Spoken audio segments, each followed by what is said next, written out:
Hi good morning leaders. నా పేరు రాధాకాంతరావు. నేను హస్తినాపూర్లో ఉంటాను, హైదరాబాద్లో. ఇప్పుడు ప్రజెంట్గా అయితే నాగర్ కర్నూలు డిస్టిక్ తాడూరు మండలంలో ఉన్నాను. ఇక్కడ మామిడి తోట రవి సార్ వాళ్ళది. సారు మన డిసెంబర్ నెలలో నన్ను కలవడం జరిగింది. నన్ను కలవక ముందే 2 సార్లు బేట మందులు అనేది స్ప్రే చేశారట.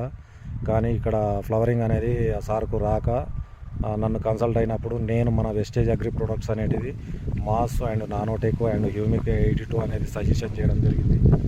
అప్పుడు అస్సలు లేని పూత ఇప్పుడు చూడండి ఎంత పర్ఫెక్ట్గా ప్రతి చెట్టు అనేది ఫుల్గా పర్ఫెక్ట్గా అనేది చెట్టు నిండగా ఎంత చెండ్లుగా అంటే దగ్గరికి వెళ్ళి చూద్దాము. చూడండి ఎంత ఒక స్పాంజ్ లాగా ఉన్నాయి, మెత్తగా ఇంత పర్ఫెక్ట్గా అనేది వచ్చింది, ఇంత ఫ్లవరింగ్ వచ్చింది. ఇది ఎక్కువ పూత రావడం కొరకు ఇచ్చాము. ఆ వచ్చిన పూత కూడా రాలకుండా పిందెగా మారడానికి, ఆ వచ్చిన పిందె కూడా కాయ అనేది కలర్ఫుల్గా గ్రోతింగ్ ఎక్కువ ఉండడానికి